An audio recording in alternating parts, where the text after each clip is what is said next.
Pessoal, então, boa tarde, boa noite a todos. Agradeço a presença de vocês aqui e principalmente agradecer ao professor Odir que dedicou um tempo aí para falar um pouquinho com a gente sobre o financiamento da pesquisa da ciência no país, né? Para quem não conhece, o professor Odir é o atual presidente do CONFAP, né, que é a Confederação das Fundações de Amparo à Pesquisa no país, tá ok? Então, professor, muito obrigado por ter aceito o convite, tá? Fica à vontade, a casa é sua. No final, a gente abre para discussões. Perfeito. Boa noite. Muito obrigado pelo convite.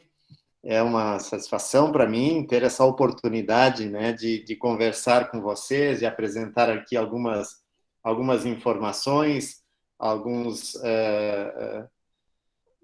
dados que creio são bastante relevantes para a situação que nós estamos vivendo hoje no país. E, né, então, fico feliz em estar tendo essa oportunidade de estar conversando com vocês. Quem é o Odir Delagostinho? Eu sou professor da Universidade Federal de Pelotas, sou graduado em medicina veterinária, com doutorado na Inglaterra na área de biologia molecular. Minha área de pesquisa é desenvolvimento de vacinas, com ênfase em vacinas veterinárias, mas transitando também com relação a desenvolvimento de algumas vacinas para uso humano. Sou pesquisador nível 1A do CNPq, já fui membro do comitê assessor do CNPq, fui coordenador da área de biotecnologia da CAPES. Até alguns minutos eu estava numa reunião da CAPES, tratando justamente da avaliação, agora avaliação quadrienal, né, dos programas de pós-graduação, nesse caso especificamente da área de biotecnologia. Eu sou também presidente da Fundação, estou na presidência da Fundação de Amparo à Pesquisa do Estado do Rio Grande do Sul, já há quase 5 anos, e há quase um ano assumi a presidência do Conselho Nacional das Fundações Estaduais de Amparo à Pesquisa, o CONFAP, né? O que é o CONFAP?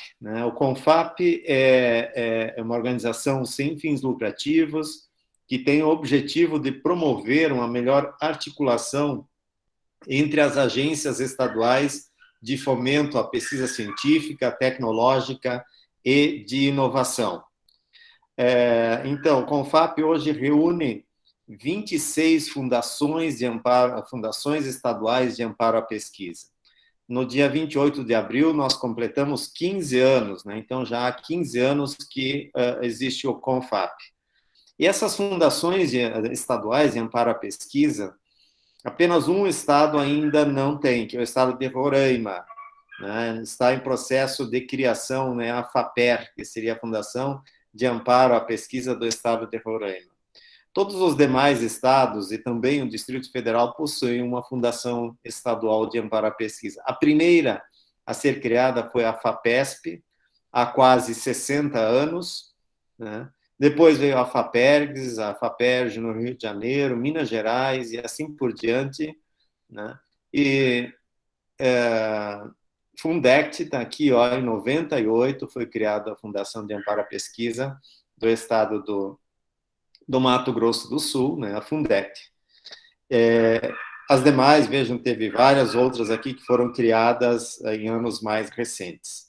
O que o CONFAP faz? Né? O CONFAP, então, articula as fundações estaduais de amparo à pesquisa, e depois eu vou falar um pouco mais da atuação dessas fundações no financiamento à ciência, que é o nosso tema de hoje aqui. E nesse financiamento à ciência que as fundações estaduais procuram fazer, elas interagem também com outras agências federais de amparo à pesquisa, de financiamento à ciência, sendo as principais a CAPES, né, ligada ao MEC, que atua principalmente na concessão de bolsas de pós-graduação, e o CNPq, ligado ao MCTI, né, onde nós temos também a FINEP, que é uma outra agência que concede recursos para a pesquisa no país.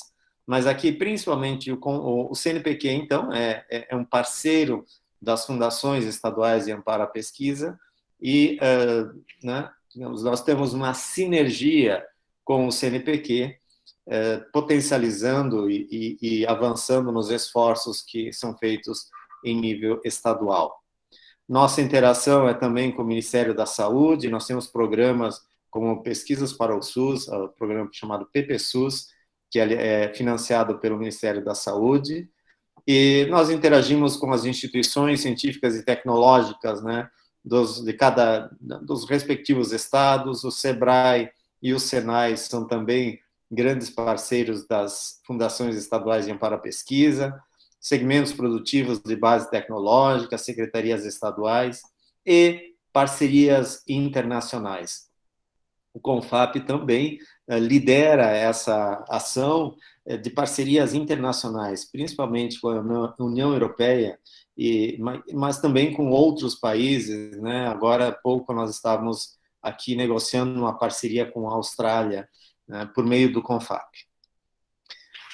Mas quando o assunto é financiamento à ciência, nós não podemos deixar de reconhecer o que foi aqui publicado esta semana, né, no dia 24 de agosto, aqui, essa matéria publicada no Estadão, que diz que o Brasil tem o menor investimento em ciência dos últimos 12 anos. Né? Então, nós voltamos a patamares inferiores a 2009. Isso é realmente uma situação crítica, né? Uma crise que estamos enfrentando no financiamento à pesquisa. Quando a gente analisa o produto da pesquisa, a produção de conhecimento, né,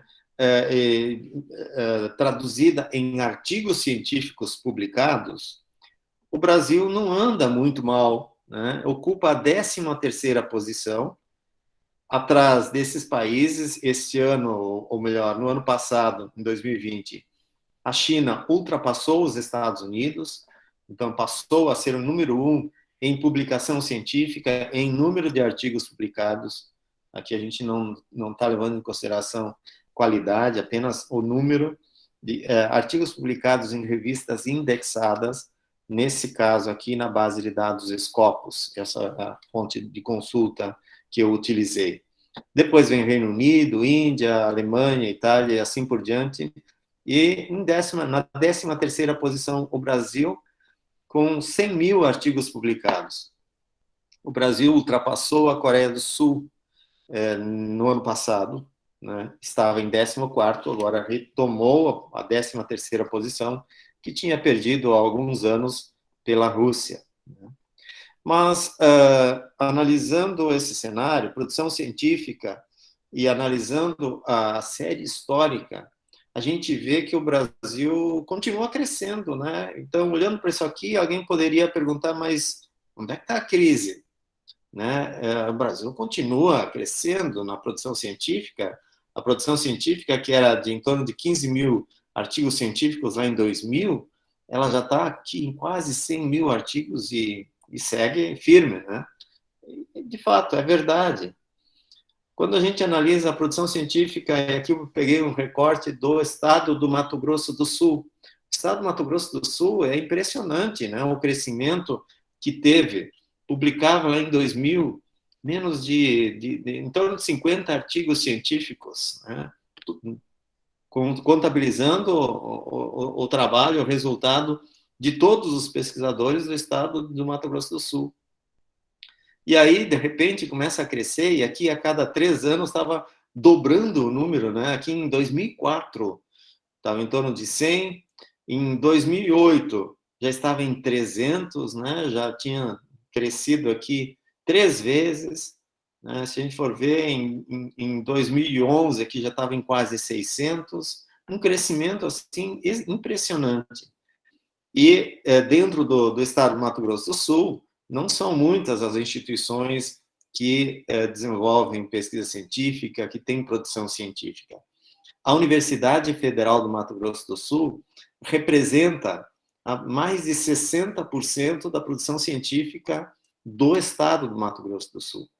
E aqui, então, a gente pode ver que, né, o crescimento é bastante expressivo, de 2019 para 2020, né, muito interessante aqui o salto que deu no número de artigos publicados. Certamente aqui está o resultado do trabalho de muitos dos que estão aqui nos assistindo, né? E isso é muito bom, isso é muito, né, parabéns por esse ótimo desempenho. Aquela análise que identificou que o país está com, né, o menor orçamento para a ciência e tecnologia nos últimos 12 anos é baseada nesse gráfico aqui, que traz o orçamento das nossas principais agências, o CNPq, em azul, a CAPES, em cinza, né? E o Fundo Nacional do Desenvolvimento Científico, de Desenvolvimento Científico e Tecnológico, o FNDCT. O FNDCT, vocês não, né, vocês não submetem projetos ao FNDCT, não é uma agência de fomento, mas é um fundo que alimenta agências de fomento. Parte dos recursos do FNDCT são transferidos ao CNPq. Então, quando a gente submete um projeto para o edital universal do CNPq, parte dos recursos que garantem aquele edital vem desse fundo. E esse é um fundo que vem sendo, vamos chamar assim, maltratado no Brasil, que vem sendo contingenciado. E o orçamento do Ministério da Ciência e Tecnologia também vem sofrendo cortes. Então, desde 2015, aqui a gente vê que a situação vem assim, ladeira abaixo. A gente está realmente enfrentando uma crise bastante severa. Nesse pico aqui, nós temos a influência do programa Ciência Sem Fronteiras, que foi um programa que teve um investimento pesado de recursos federais, né, e que se somam, então, aos outros aqui, né, tem algumas outras análises onde a gente subtrai a Ciência Sem Fronteira, e mesmo assim a gente vê que nós tivemos crescimento até 2014, 2015 já começou a crise, e de lá para cá essa crise vem se acentuando. Eu trago aqui essa frase, né, o título de um artigo publicado pelo meu amigo aqui, José Antônio Boff Buffon. Ele foi presidente da Fundação de Amparo à Pesquisa do Estado do Espírito Santo. Ele publicou ontem esse artigo que me chamou bastante atenção, né? Se a gente for ver realmente recursos para inovação, para pesquisa científica, para ciência e tecnologia, existem. Mas onde estão? Né? Estão aprisionados em mentes arcaicas de gestores públicos. Quando a gente vê que né, os recursos para a ciência são cortados, caem, e os recursos para o fundo eleitoral são alçados a níveis estratosféricos, né, a gente percebe que tem algo errado, que tem, né, prioridades aí que são difíceis de compreender quando se quer o desenvolvimento de um país. Eu acho que né, todos aqui concordam, não preciso ressaltar isso, mas não há outro caminho para o desenvolvimento que não seja por meio da ciência, da tecnologia e da inovação. Isso já está muito claro, né? Já é sabido por todos. Eu agora vou fazer uma análise da situação, né, do fomento à pesquisa no país e a contribuição de cada uma das agências. E eu trago aqui informações que saíram num artigo que foi publicado hoje, né, hoje à tarde, há poucas horas, nessa revista, né, revista Inovação e Desenvolvimento da Fundação de Amparo à Pesquisa do Estado de Pernambuco, FACEP. E nesse artigo, então, eu vou mostrar vários gráficos, vários dados que revelam, né, a situação atual e um pouco dessa trajetória que nos trouxe até aqui. Nesse primeiro gráfico, que eu considero bastante informativo, eu trago dados aqui de publicação de artigos, então analisem esta linha aqui, de artigos publicados, que é a mesma que eu mostrei naquele gráfico anterior. O crescimento que o país teve ao longo dos últimos 20 anos, né, 21 anos, que já nos colocou na 13ª posição em nível mundial, uma posição bastante respeitosa. E eu coloco aqui, nessas colunas, o número de mestres e doutores titulados a cada ano. Aqui embaixo nós temos os mestrados profissionais, que surgiram lá no 2002, 2001, 2002, e vem crescendo. Os mestrados, os mestres acadêmicos e os doutores, doutores titulados aqui em verde. Então, por esse gráfico, nós podemos constatar que o crescimento da produção científica se dá no mesmo ritmo do crescimento da pós-graduação no país. É a pós-graduação que sustenta, é a pós-graduação que gera conhecimento, que gera produção científica, que contribui para o desenvolvimento tecnológico e que possibilita a inovação, que não acontece na pós-graduação. A inovação acontece no setor produtivo privado, nas empresas, nas indústrias. Mas a produção de conhecimento ocorre essencialmente nas instituições científicas e tecnológicas, nas universidades, nos centros de pesquisa, e ocorre principalmente onde há pós-graduação. Instituições que não têm pós-graduação, a gente não percebe produção expressiva de conhecimento, né? Então, isso aqui mostra com clareza a importância da pós-graduação, e isso aqui também nos mostra o porquê que não houve ainda efeito da crise no financiamento à ciência na produção científica. A produção científica continua crescendo porque nós temos um número crescente de alunos de pós-graduação, porque esse sistema é resiliente, porque ele, apesar da crise, a maioria das bolsas estão sendo mantidas, pelo menos não está havendo aumento, mas também não tivemos cortes expressivos de bolsa. Então, isso permite que os alunos continuem trabalhando e publicando. Além do mais, nós também temos que considerar que o que está sendo publicado nesses anos aqui foi produzido, né, foi resultado de investimentos de anos anteriores. Então, a gente sempre demora 2, 3, 4 anos para sentir o efeito de eventuais crises. Nesse gráfico aqui, eu trago informações que eu considero também bastante relevante, que é o número de doutores titulados a cada ano.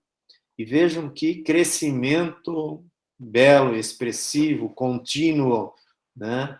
E bastante acelerado.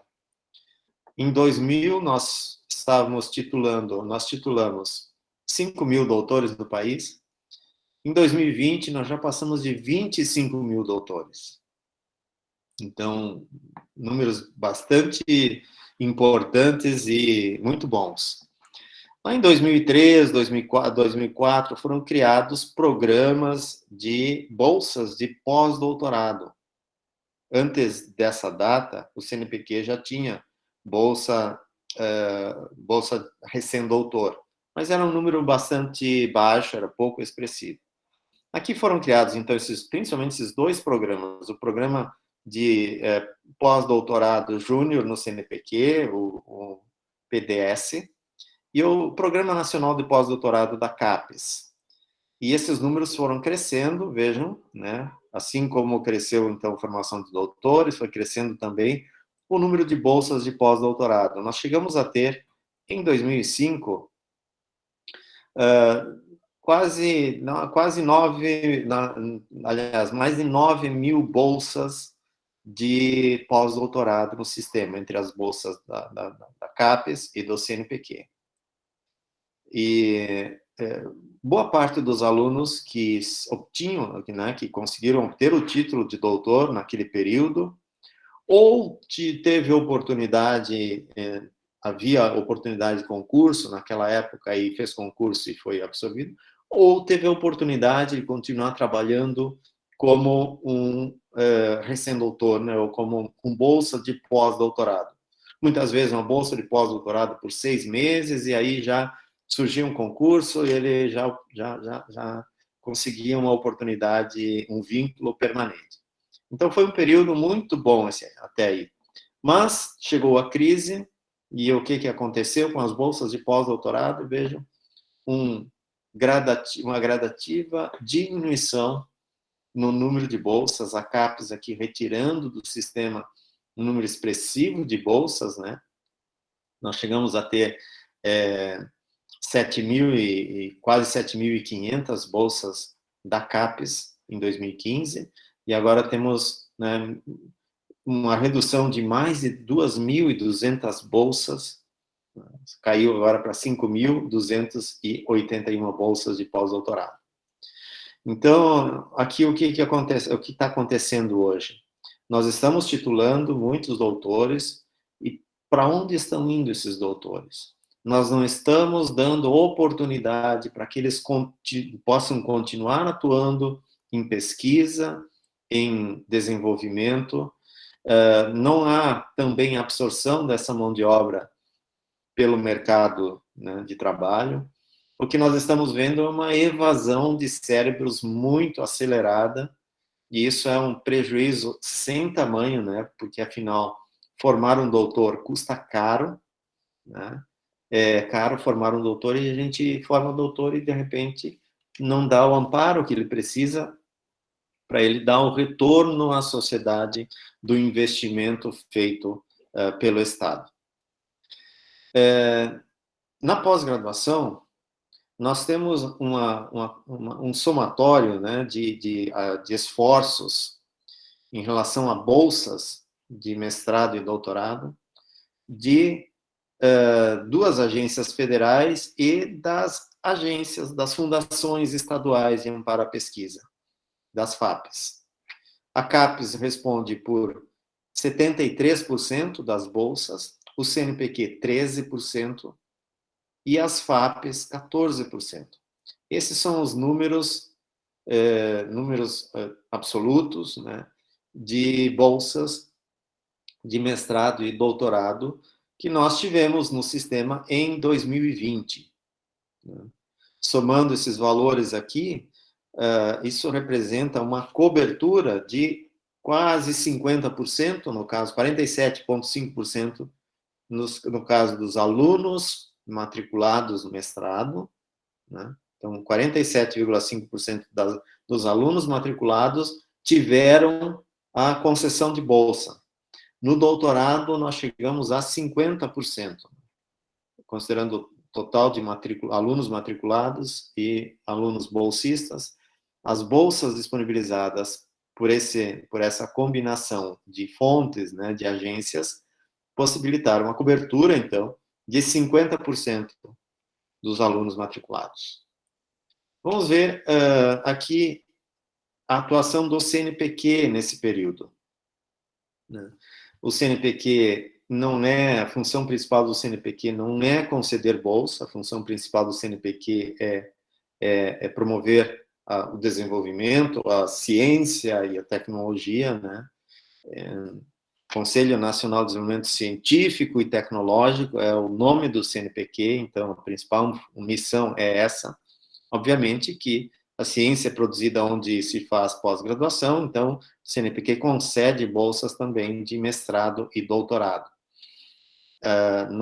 O pico, o número maior de bolsas que teve no sistema do CNPq foi em 2011, de lá para cá né, caiu um pouco e depois uma certa estabilidade, uma estabilidade aqui maior em bolsas de doutorado, uma pequena queda nas bolsas de mestrado nesses últimos anos, mas podemos dizer que a crise no CNPq não afetou tão severamente como outras áreas, a concessão de bolsas de pós-graduação.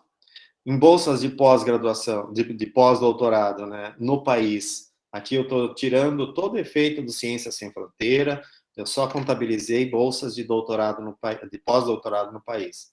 Nós chegamos a ter 1.800 bolsas aqui em 2014, e vejam que desastre aqui, ó, vejam que tragédia. Uma redução de 2/3. Né? Hoje nós só temos 664 bolsas no sistema. Né? É uma lástima que isso esteja acontecendo. Nós estamos dialogando com o CNPq, eu sou membro do Conselho Deliberativo do CNPq, e estamos trabalhando na construção de um novo programa de bolsas de pós-doutorado. O CNPq já percebeu a importância que tem o pós-doutorado, né, sabe a importância que tem, e pretende investir mais fortemente, então, em bolsas de pós-doutorado, talvez não de forma ampla em todas as áreas, talvez mais fortemente em áreas estratégicas, mas isso ainda está sendo construído, não temos ainda uma decisão final. Então, aqui o orçamento do CNPq por modalidade, com valores corrigidos pela inflação. Então, vejam só, lá em 2002, realmente o CNPq na época estava muito pequeno, né? E foi crescendo o orçamento do CNPq. 2003, 4, 5 já foi aumentando, né? Aqui nesse período nós tínhamos recursos quase que exclusivamente para bolsas também. O primeiro edital universal foi aqui em 2005, 2006. Então aqui é que cresceu a fatia do orçamento destinado ao auxílio à pesquisa. É o dinheiro para comprar reagente, para comprar equipamento, né? E um pouquinho também para divulgação científica, que aqui está identificado em azul. Aqui eu separei os números relativos a bolsas no exterior. Aqui é que a gente consegue ver o efeito do programa Ciência Sem Fronteira, né? 1,6 bilhões de reais foram destinados em 2014 ao programa Ciência Sem Fronteira, no orçamento do CNPq. Então, quando a gente analisa o orçamento total, a gente vê esse grande pico lá no ano de 2014, 2015, e depois uma queda muito acentuada. Quando a gente filtra um pouco, né, tira o efeito do Ciência Sem Fronteira, a gente vê que a queda não é tão acentuada, mas é uma queda e é contínua, e estamos ainda, né, em queda aqui, 2020 para 2021, caiu mais um pouco, eu não trouxe aqui os dados de 2021 ainda, mas teve uma pequena redução aqui, principalmente no valor para auxílio à pesquisa, tanto que não saiu ainda o edital universal esse ano, tão esperado, né, edital universal. E boa parte dessa crise aqui no CNPq e em outros fundos, outras fontes, outras agências, da FINEP também, próprias ações do MCTI também, que não estão acontecendo, é em função da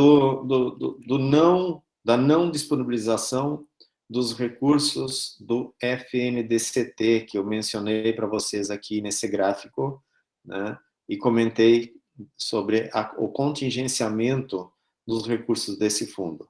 Esse é um fundo que é constituído de recursos de um percentual de alguns tipos de impostos, né, de alguns setores industriais, e esse fundo, então, é alimentado e o dinheiro arrecadado deveria ser totalmente disponibilizado para o desenvolvimento científico e tecnológico.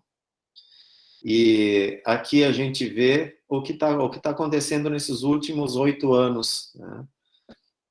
2015 não houve contingenciamento, 2014 houve um pequeno contingenciamento de apenas 1%, mas mais de 3 bilhões foram liberados para CNPq, FINEP, enfim, para irrigar um pouco o Sistema Nacional de Ciência e Tecnologia. 2016 já houve um contingenciamento de 62%, 17, 52%, e aqui vejam só esse crescimento nos últimos 4 anos, né, 2018, 19, 20, enfim, aqui 91% do valor em 2011 foi contingenciado. O que aconteceu no final de 2010, início de 2010 não, final de 2020 e início de 2021? Foi apresentado no parlamento, né, uma lei que proíbe o contingenciamento do FNDCT. Essa lei foi aprovada, o presidente vetou 2 artigos, um deles era justamente esse artigo que proibia o contingenciamento, o veto foi derrubado em abril deste ano, então a lei foi promulgada, e essa lei diz que é proibido contingenciar, o governo tem que liberar esses recursos de forma completa. Só que 50% dos recursos vão para financiamento, né? Financiamento é recurso reembolsável. Então, a FINEP é quem administra esse fundo e ela empresta dinheiro para empresas, mas essas empresas têm que devolver com pagamento de juros. E outros 50% seria não reembolsável. E agora está havendo uma certa disputa até para ver a destinação desses recursos, mas o que o governo está fazendo, ele está dando, né, com uma mão e tirando com a outra. Está colocando recursos do FNDCT em algumas ações, mas reduzindo os recursos da lei orçamentária, né, dos recursos que normalmente ele destinava, né, pelo orçamento da União a essas ações. Então, realmente está sendo uma batalha, uma luta, por enquanto ainda inglória, porque não houve liberação desses recursos, já estamos entrando no mês de setembro, se esse dinheiro não for liberado nas próximas semanas, vai ser muito difícil de executar este ano, e se não for executado, se não for empenhado, o governo vai tomar de volta, porque existe uma outra lei que foi aprovada esse ano também, que diz que, no caso de superávit, no caso de não execução em fundos diversos, né, o governo pode colocar a mão nesse dinheiro e usar para o seu superávit primário, né, para fechar as contas da União. Enfim, uma situação muito difícil, muito complicada. Então, aqui eu quero destacar a importância das fundações estaduais de amparo à pesquisa, que no seu conjunto, né, colocam no sistema entre bolsas e auxílio à pesquisa e outras ações aí, mais de 2,5 bilhões de reais.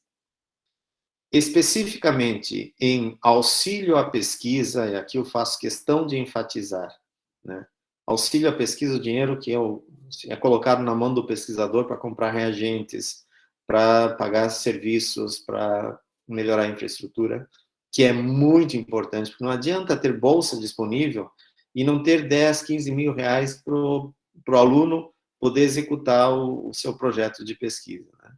Hoje, as fundações estaduais de amparo à pesquisa contribuem com 82% do montante destinado a amparo à pesquisa, ao auxílio à pesquisa.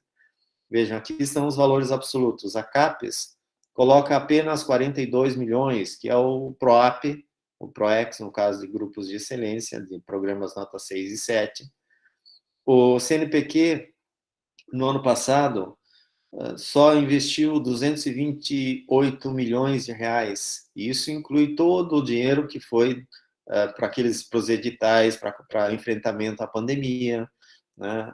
Enfim, editais diversos aí, suplementação, inclusive, que veio direto do Ministério de Ciência e Tecnologia, não, que é extra-orçamentária do CNPq. Mesmo assim, tivemos apenas esse valor.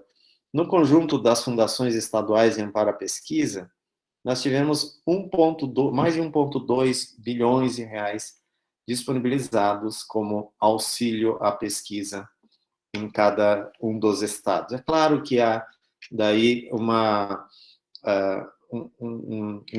grande diferença, né, entre estados, uma discrepância entre estados. Se a gente falar do estado de São Paulo, a gente vai estar falando de a metade, um pouco mais da metade desse valor é o valor investido pela FAPESP, né?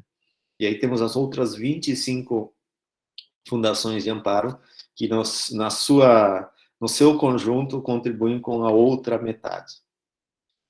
Aqui eu trago um recorte do investimento de cada uma das fundações estaduais de amparo à pesquisa, e eu realço aqui o Mato Grosso do Sul, né, a Fundect. Nesse gráfico, a FAPESP não aparece, porque ela teria aqui 1,3 bilhões, é o orçamento da FAPESP, e achataria todas as demais, né? Então, começamos pela segunda FAP com maior orçamento, que foi o Rio de Janeiro, daí Espírito Santo, Minas Gerais já teve orçamentos bem mais altos, né? E também está em crise. E aqui os outros estados, né? Aqui está Mato Grosso do Sul, que teve uma execução orçamentária no ano passado de 13,33 milhões de reais. Eu confesso que aqui nesse gráfico não me orgulho nem um pouco da posição da FAPERGS, né, que tem, enfim, um orçamento também bastante baixo, se considerarmos o tamanho do Rio Grande do Sul, o número de doutores, o número de programas de pós-graduação que nós temos no Rio Grande do Sul e temos em Mato Grosso do Sul. Eu tenho certeza que, se dividirmos esse número aqui do Mato Grosso do Sul pelo número de doutores, vai dar um valor muito maior do que a divisão do orçamento da FAPERGS pelo número de doutores que tem no Rio Grande do Sul. Afinal, são os doutores que apresentam demanda, né, que submetem projetos à Fundação Estadual de Amparo à Pesquisa. Alunos matriculados na pós-graduação, aqui o MS, não, aqui está destacado Maranhão, mas Mato Grosso do Sul está aqui, né? Aqui está São Paulo, em primeiro lugar, Rio de Janeiro, Minas Gerais, Rio Grande do Sul, Paraná, Santa Catarina, e aqui os demais estados, e aqui está o Mato Grosso do Sul. Doutores titulados em 2019, os dados de 2020 ainda não estão compilados. Então, aqui temos também, né, o Mato Grosso do Sul se destacando aqui com a titulação de quase 240 doutores no ano de 2019. Quando a gente relativiza, então, um pouco esses números pelo tamanho dos estados e principalmente pelo número de habitantes em cada estado, nós vemos que temos, então, essa relação aqui, ó. O Mato Grosso do Sul está nessa posição aqui, uma posição respeitável, né? 8,5 doutores titulados por 100 mil habitantes.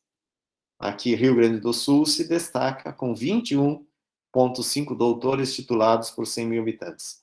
Distrito Federal em primeiro, mas o Distrito Federal não é um parâmetro de comparação entre os estados, né? Em primeiro lugar, aqui viria Rio Grande do Sul, entre os estados, depois Rio de Janeiro, São Paulo e assim por diante. Aqui está Mato Grosso do Sul. Artigos publicados em 2019 por 100 mil habitantes. Então, aqui um outro dado relativizado pela população em cada estado, né? Mato Grosso do Sul, também aqui numa posição respeitável, e, novamente, Rio Grande do Sul, vindo logo depois do Distrito Federal, aqui com um número bastante expressivo. Esses números me orgulham, aqueles números referentes ao orçamento das FAPES, não.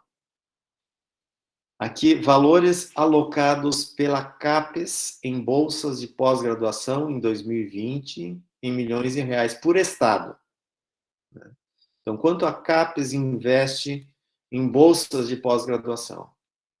E no Mato Grosso do Sul foi aproximadamente 30 milhões de reais de investimento da CAPES em bolsas de mestrado, doutorado e pós-doutorado.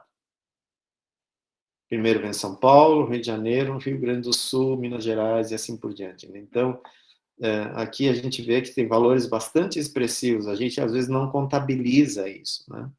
Mas valores bastante expressivos que são investidos na forma de bolsa, né? Obviamente, vai direto para a conta do bolsista, mas é muito importante no sistema, porque sem gente para trabalhar, nós não desenvolvemos pesquisa, nós não temos como produzir conhecimento. Aqui um dado, eu ontem contabilizei essas informações e trago aqui esse gráfico que mostra, então, a participação do estado do Mato Grosso do Sul em relação ao Brasil, né? E o estado do Mato Grosso do Sul tem 1,31% da população brasileira, né? Um estado ainda entre os estados pequenos em população, contribui com em torno de 1,46%, o PIB varia de um ano para outro, esses são dados de 2018. Possui, então, 1,83% dos doutores do país, contribui aqui com 1,71% da produção científica, e o orçamento da Fundect representa 0,82% do orçamento das FAPES, né, das 26 fundações de amparo à pesquisa. Então, esses são os números relativos, né, do estado do Mato Grosso do Sul. E agora, então, já indo mais para os finalmente aqui, eu quero fazer alguma reflexão e algumas informações aqui sobre os caminhos que o país deve trilhar, principalmente considerando esse cenário, né, de pandemia e considerando o pós-pandemia, né? O que nós, agora, enfim, passado por essa crise, por essa situação, o que nós devemos fazer e direção que nós devemos trilhar para ter um país melhor. Então, aqui nós precisamos seguir no rumo à discussão de uma agenda nacional de ciência, tecnologia e inovação, para que não fique circunscrita apenas aos meios acadêmicos e científicos. É importantíssimo a gente olhar também para as necessidades da sociedade. Eu não digo aqui do mercado especificamente, mas eu amplio as necessidades da sociedade. E nós temos que ter um alinhamento dos nossos esforços na produção de conhecimento, na geração de tecnologias, com as reais necessidades do mercado e da sociedade. O fortalecimento das ações de popularização da ciência e ampliar o aperfeiçoamento e aperfeiçoar o ensino de ciências nos diversos níveis de formação básica. Assim, é triste a gente ter que dizer que não, a Terra é redonda, gente, não acredita em outra possibilidade, porque não existe outra possibilidade. A Terra é redonda, né? Esse negacionismo que a gente está vivendo agora, né? Inclusive por alguns dos nossos governantes, precisa de uma ação forte de afirmação, né? E isso nós vamos conseguir transferindo, ou falando, ou comunicando para a sociedade a ciência que é produzida e como ela é produzida, né? Como nós produzimos esse conhecimento nas nossas instituições científicas e tecnológicas e qual a importância disso para a sociedade. Acho que é importante a gente comunicar melhor a ciência. E, obviamente, para fazer pesquisa, nós precisamos de dinheiro. Não tem como, né? Não se produz conhecimento sem dinheiro. Então, nós temos que reverter essa situação precária que nós temos hoje no Sistema Nacional de Ciência e Tecnologia.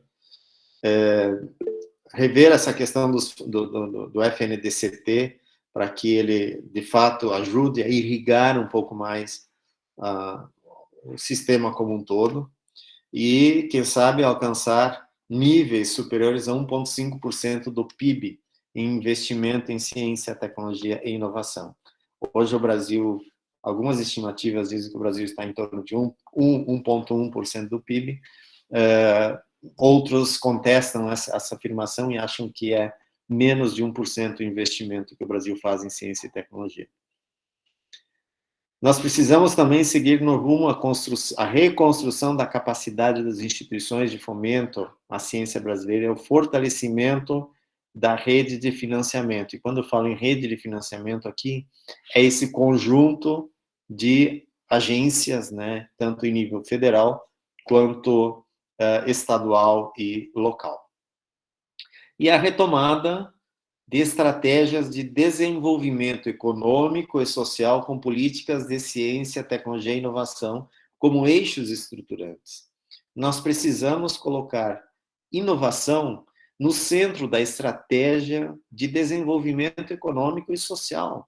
Não há outro caminho, né? Então, precisamos investir mais fortemente em desenvolvimento científico, tecnológico e inovação e fazer com que isso se torne o eixo estruturante, né, do desenvolvimento econômico do país. Eram essas informações que eu gostaria de compartilhar com todos vocês. Espero que tenham sido instrutivas e que, né, sido úteis. Agora acho que a gente vai ter a oportunidade de ter um bate-papo, responder perguntas. Se vocês quiserem ficar com o meu contato, é só apontar a câmera para esse QR Code, que vocês terão, então, as informações de e-mail, telefone, etc. E muito obrigado pela atenção de vocês e fico à disposição agora, então, para responder perguntas.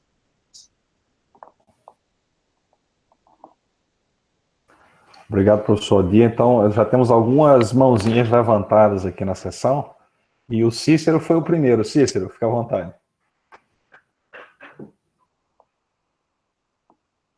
Não estamos te ouvindo.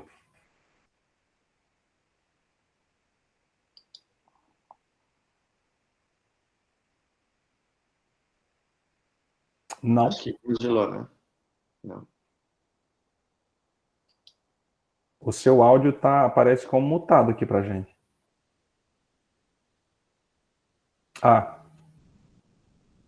Eu vou fazer o seguinte, eu vou passar a fila pra gente não ficar esperando. Alô? Agora Alô? Sim. Beleza. Bom, antes de mais nada, eu queria agradecer e parabenizar o professor pela apresentação, pelos dados. Bastante interessante a gente reunir esse tipo de coisa. É difícil a gente ver tudo isso compilado, assim, Vocês estão tendo o privilégio, né, de ver algumas dessas informações pela primeira vez, né? Como foi publicado hoje aquele artigo, eu pude aproveitar e trazer aqui essas informações.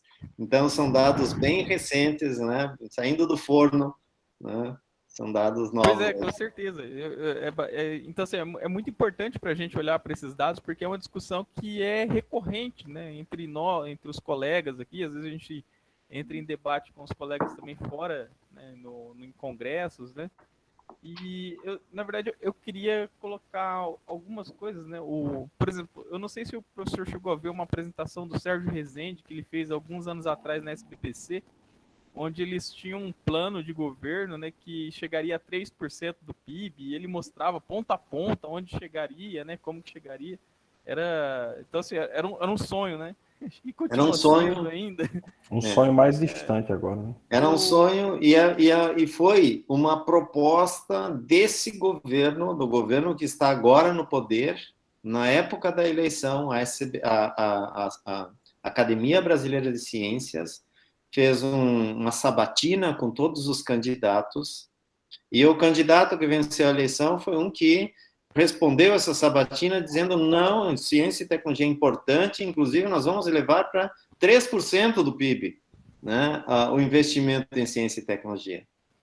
Grande engano, né? Hoje estamos aguardando, né? Não nós estamos aguardando. Pior do que isso, estão desidratando, né, o orçamento das nossas agências de fomento, estão causando um mal muito grande ao país. Recuperar isso não é simples. O que está acontecendo, nós estamos tendo uma desestruturação de grupos de pesquisa, né, sem recursos para manter os bolsistas de pós-doutorado, por exemplo, sem bolsa de pós-doutorado. é difícil manter grupos de pesquisa robustos e produtivos aí. Então, professores, enfim, pesquisadores sêniores estão se aposentando, não está havendo reposição. Os jovens não estão tendo oportunidade né, não estão conseguindo investimentos, conseguindo recursos para estruturar seus grupos, etc. Então, o dano que está acontecendo é muito grande, é muito, muito severo mesmo. Professor, então, nesse aspecto, né, a gente sempre volta nessa discussão que é em relação ao tamanho, né, do ecossistema de pesquisa no país, né, das universidades, o quanto que avançou, se espalhou, né, e aí foi pesquisador parar em tudo quanto é canto do país, né, que é o que eu vejo como algo muito positivo, né. Uma vez um colega pegou e falou assim, ó, se você não coloca uma pós-graduação, se você não coloca uma universidade naquele sítio X ali, você deixa de pegar um guri, você deixa de pegar um futuro cientista, um futuro pesquisador muito bom, e se ele tivesse que se deslocar 50 quilômetros, 100 quilômetros, ele já não iria mais, né? Você perde esse tipo de pessoa, né? E uma das coisas que eu acho que vale muito a pena a gente fazer é relativizar esses indicadores que o professor mostrou, não só em relação ao tamanho da população, mas talvez em relação ao tamanho do investimento, né, de cada estado, do número de doutores, do número de pessoas que estão efetivamente fazendo a pesquisa, né? É uma coisa que a gente sempre fica vislumbrando, né? Como será que é, né? Será que estamos bem? Será que estamos mal? Como está colocado essas coisas, né? Esses dados que você mostrou ajuda muito a gente se situar dentro do cenário nacional, né? Mas ainda assim tem, como o professor colocou, tem essas, como é que eu vou dizer, situações que são muito diferentes, né, de uma região para outra. E outra coisa que eu queria perguntar é mais com relação ao CONFAP mesmo. Se o professor pudesse falar um pouquinho como que funciona o CONFAP, né? Porque assim, a gente sabe que tem as FAPs, né, estaduais e tal, etc., que tem seu orçamento vinculado entre parcerias com o governo federal e o governo estadual coloca um dinheiro e tal, mas o CONFAP em si, quando ele faz essas parcerias, principalmente com a União Europeia, né, como o professor colocou aqui, com a Austrália, como que vem algum financiamento para o CONFAP, especificamente para poder rodar? Como é que ela se mantém? Como é que ela existe? Perfeito, perfeito. Não, ótima pergunta. O CONFAP atua como um facilitador, né? O CONFAP não tem um orçamento, não é o CONFAP que investe recursos em projetos de pesquisa. Então, o CONFAP é um conselho das fundações estaduais, e por meio deste conselho nós firmamos acordos de cooperação com agências internacionais, ou mesmo até nacionais aqui. E aí, então, cada uma das 26 FAPs pode aderir a este acordo e estabelecer parcerias, né, e financiar projetos em cooperação dentro desse, ou embaixo desse guarda-chuva, vamos dizer assim, que é o acordo firmado pelo CONFAP. Então, a União Europeia não precisa fazer um acordo com a Fundect para poder apoiar algum projeto no estado em parceria, né, no estado do Mato Grosso do Sul. Se o CONFAP fez isso, a Fundect pode aderir a esse acordo e pode financiar projetos em cooperação. Normalmente, o financiamento é feito, cada um paga a sua parte, ou seja, o pesquisador brasileiro é apoiado com recursos da fundação do seu estado. O pesquisador estrangeiro é apoiado pela União Europeia ou pelo seu país, né? Ou pela agência de fomento do seu país. O Brasil, há alguns anos já, ele mudou de categoria perante a União Europeia e deixou de ser um país que pode receber recursos para a pesquisa da União Europeia, a não ser em programas muito específicos, em alguns programas muito específicos. Então, as parcerias, elas têm que ser estabelecidas com recurso também nessa ponta. E nessa ponta, no lado brasileiro, quem pode apoiar e proporcionar esses recursos são as fundações estaduais de amparo à pesquisa. Então, por isso a importância do CONFAP nessa intermediação entre agências. Né? Assim funciona. Em relação, tinha outra parte do teu comentário, uma parte anterior, sobre verificar, por exemplo, o investimento e a produção. Quanto custa, em média, um artigo científico no estado do Mato Grosso do Sul e quanto custa no Rio Grande do Sul ou em São Paulo? Eu estou chegando lá, eu ainda preciso reunir mais alguns dados, né, e acessar mais alguns bancos de dados para ter para ter os números confiáveis, né, e fidedignos para poder fazer essa análise e gerar essa informação. É uma curiosidade que eu tenho também. Né? Eu acho que aqui no Brasil a gente consegue produzir muito com pouca coisa, com pouco dinheiro. Né? Mas não é que isso seja uma coisa boa, assim, por si só. Isso requer um esforço gigantesco de nossa parte. E a nossa produção poderia ser mais qualificada, poderia ser melhor se a gente tivesse uma infraestrutura melhor para realizar a pesquisa, se a gente tivesse um acesso mais facilitado aos insumos para a pesquisa, enfim, nós poderíamos ter mais qualidade. Hoje o Brasil produz 100 mil artigos científicos, está na 13ª posição, mas a qualidade desses artigos, medida pela média das citações em cada uma das áreas, é inferior à média mundial, o chamado Field Weighted Citation Impact, que é um indicador que mede a qualidade da produção científica. O Brasil esse número está em 0,9, 0,88, subiu um pouquinho para 0,9, 0,91, está oscilando nessa faixa. E a média mundial é igual a 1. Então, a qualidade da nossa produção científica ainda está abaixo da média mundial. Precisamos melhorar, e a gente consegue melhorar com melhor infraestrutura, com mais recursos, para fazer uma pesquisa mais qualificada, para fazer aquela análise um pouco mais sofisticada, enfim. Então, essa é a situação. Obrigado. Bom, eu vou passar a palavra para o Cauê, que é o próximo inscrito. Cauê, fica à vontade, por favor. Obrigado, José. Obrigado, professor Odir, pela palestra. Muito informativa. O senhor comentou a respeito da importância do setor privado na inovação, né? Então, se a inovação parte do setor privado, tem um componente importante que vem da iniciativa privada, isso não dependeria do crescimento do PIB, da existência de um setor privado querendo inovar e de como o PIB é construído?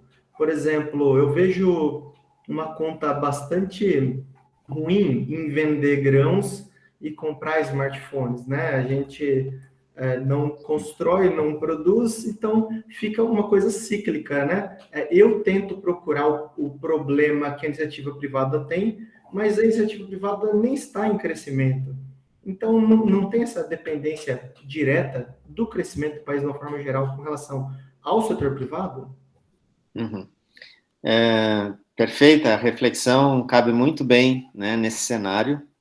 Nós temos hoje uma iniciativa privada, temos indústrias, empresas que inovam muito pouco, que investem pouco ou nada em desenvolvimento tecnológico e inovação, que preferem comprar tecnologia gerada em outros locais, importam tecnologia, na verdade, na maioria das vezes, eles acham que estão inovando quando compram um equipamento novo.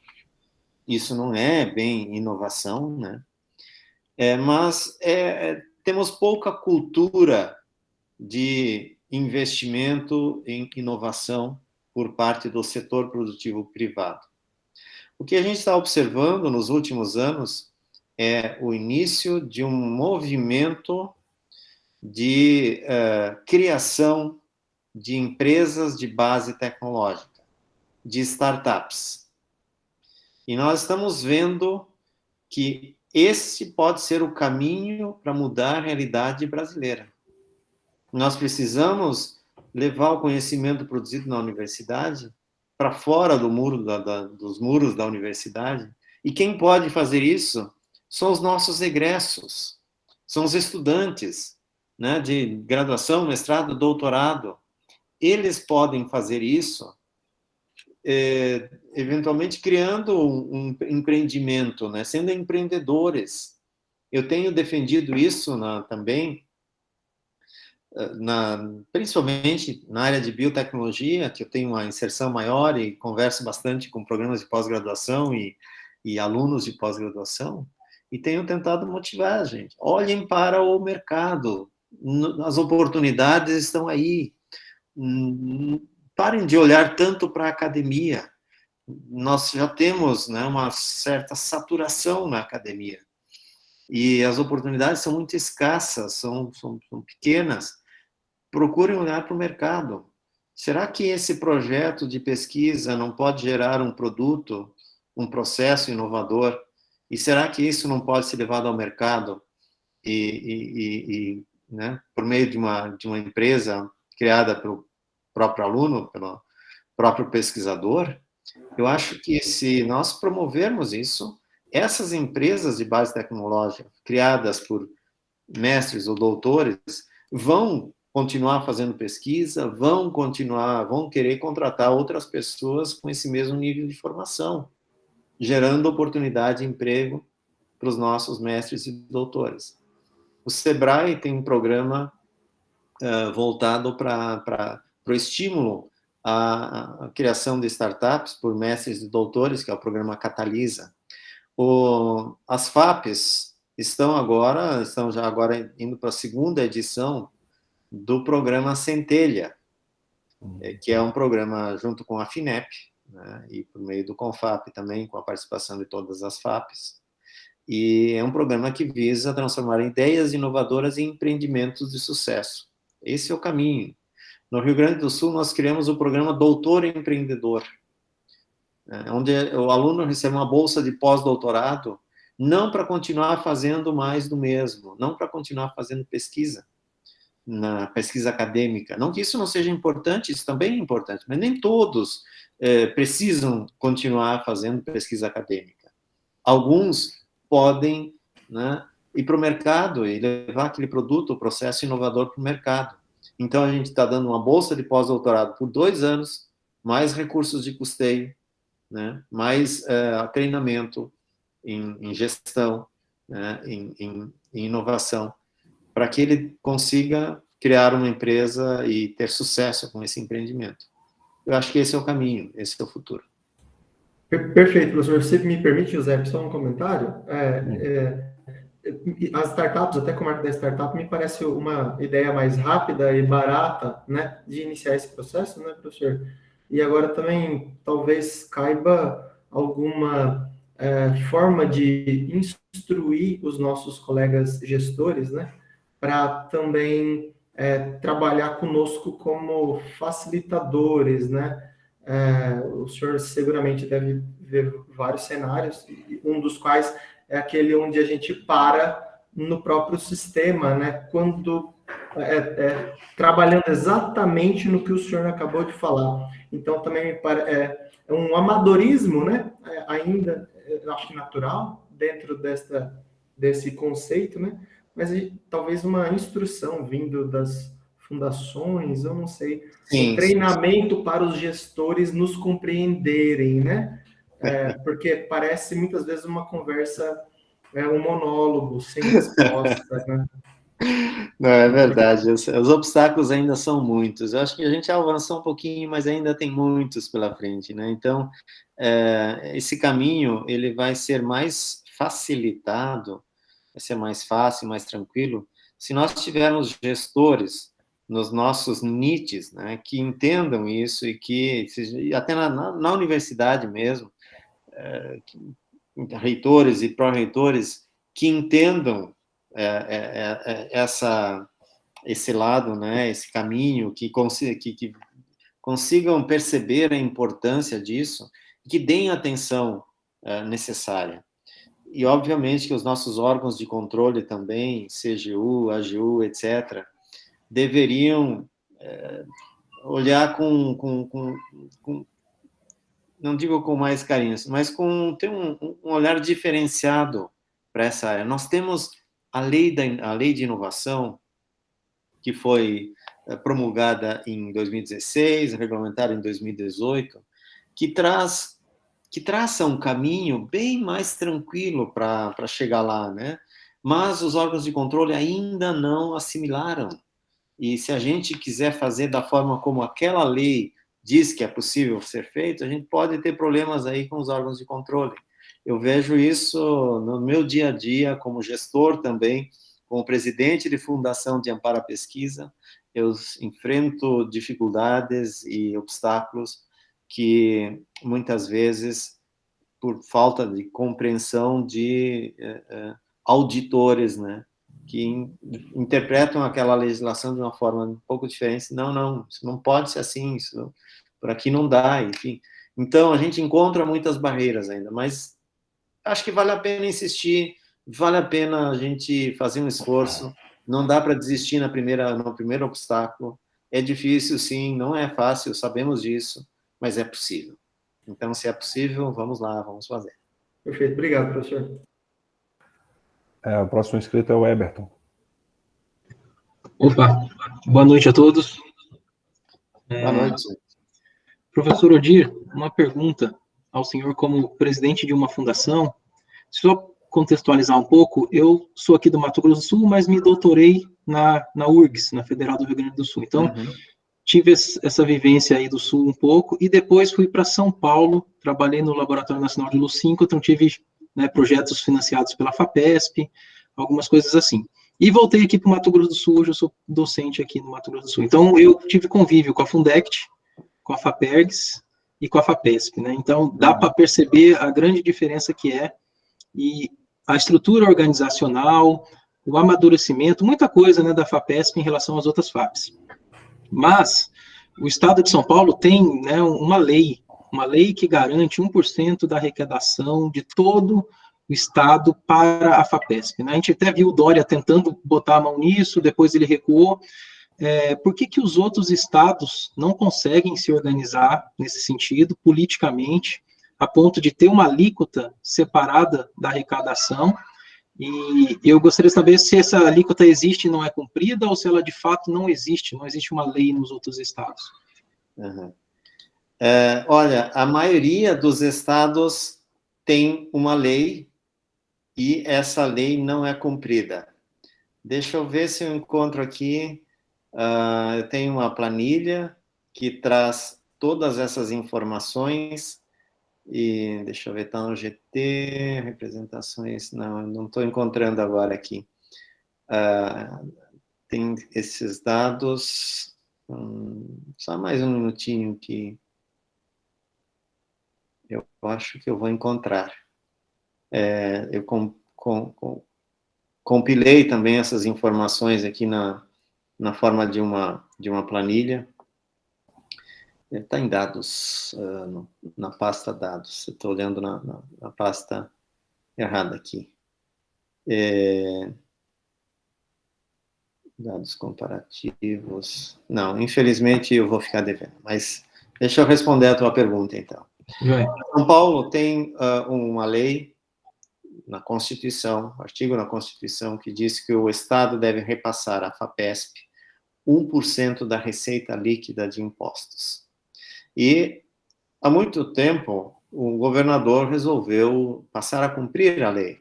Inclusive, pagou a FAPESP com, né, toda a conta atrasada, desde a promulgação da Constituição. Isso tornou a FAPESP uma agência robusta, inclusive com fundo, né, a FAPESP recebeu imóveis, recebeu, né, bens né, como para pagar essa dívida. E hoje a FAPESP, inclusive, tem, então, um fundo de investimento, né, tem recursos investidos e isso gera dividendos à própria FAPESP. Além disso, o governo lá, então, passou a cumprir a lei e se tornou, né, vários governadores vieram depois e tentaram botar a mão nesse dinheiro e não conseguiram, porque a sociedade já percebe a importância desse investimento e não aceita de forma muito tranquila, muito fácil, que algum governo modifique essa situação. O estado do Rio de Janeiro tem um percentual ainda maior, de 2%.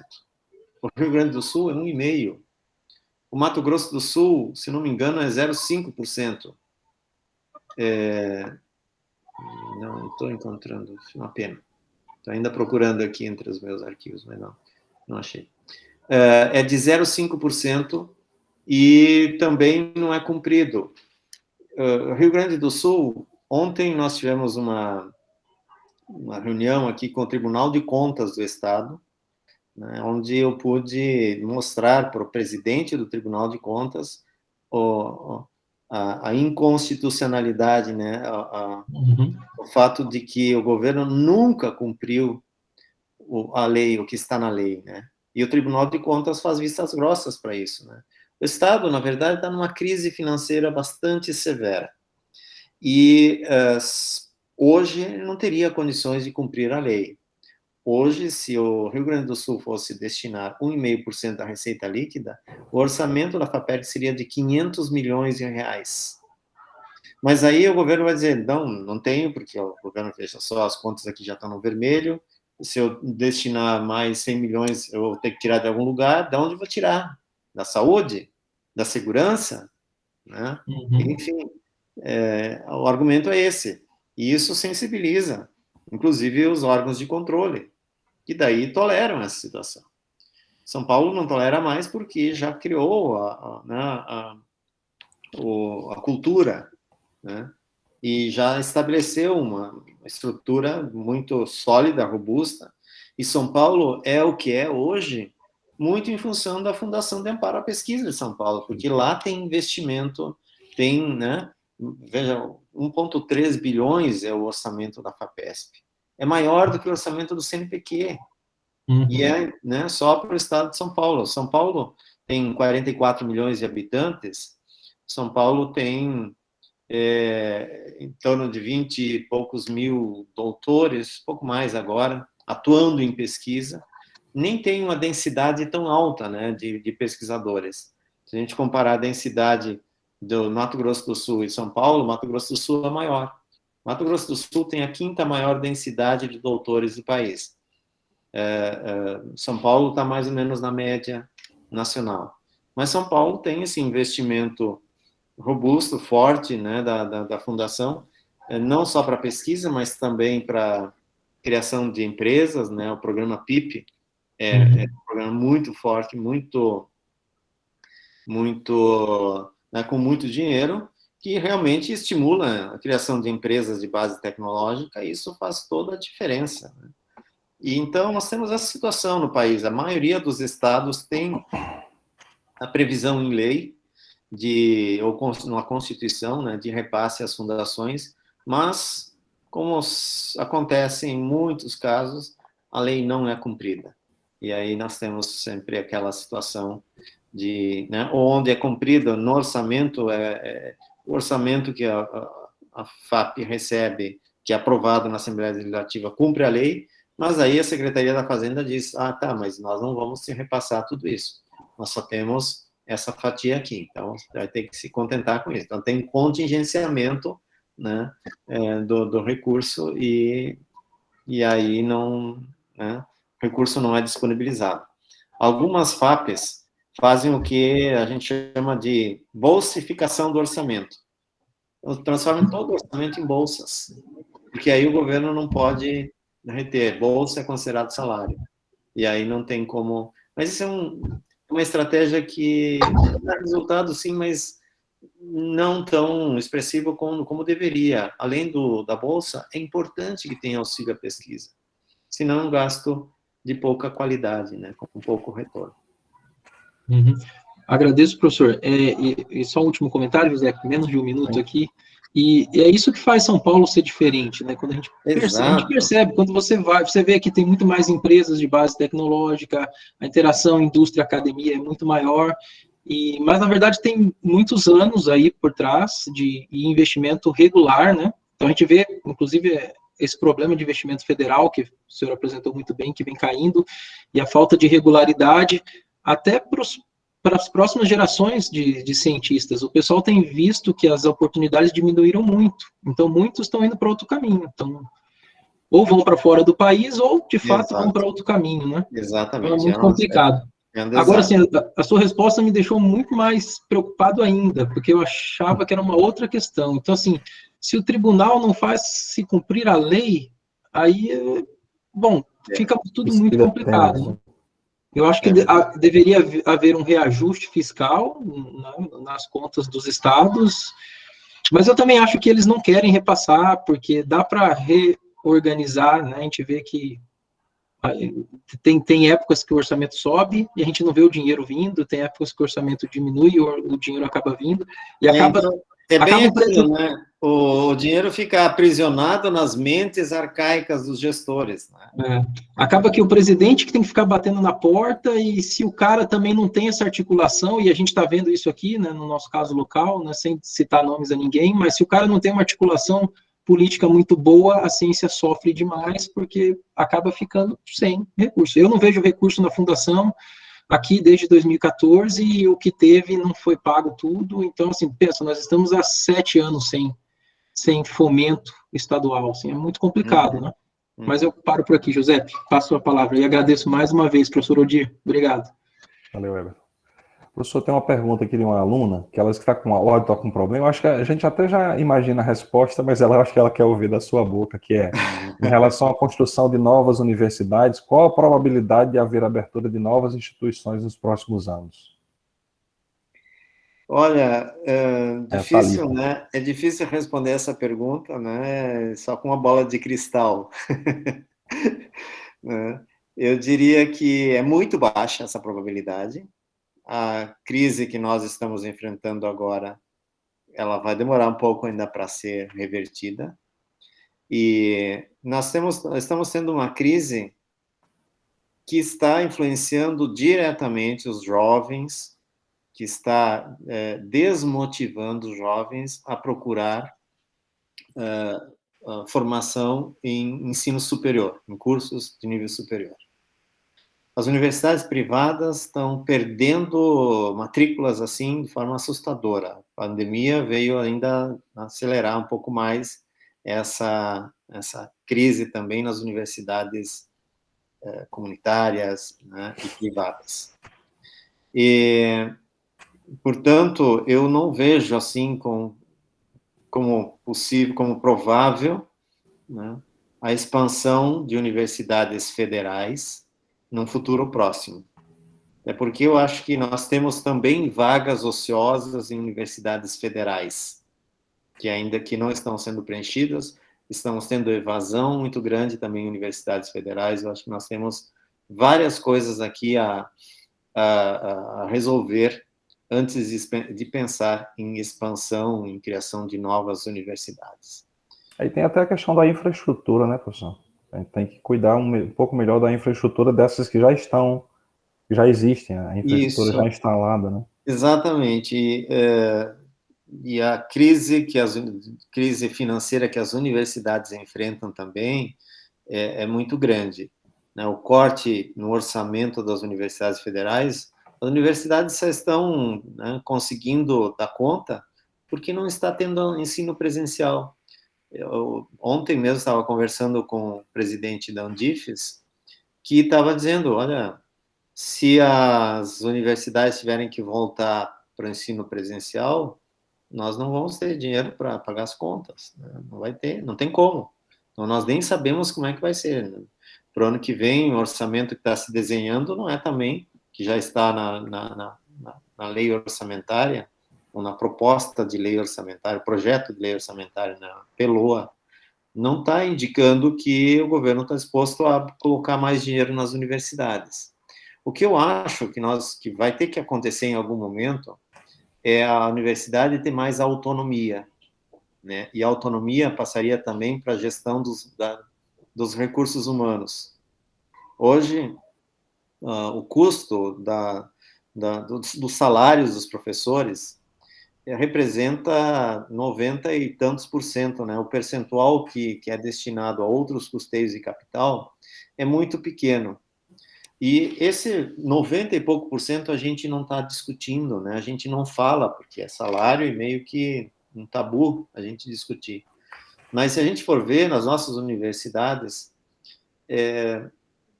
tem gente que tem o mesmo salário de outros e alguns trabalham, produzem e produzem muito, e outros, se não estivessem lá, não fariam nenhuma falta. Imagina se aquele valor pudesse ser convertido em recursos para custeio.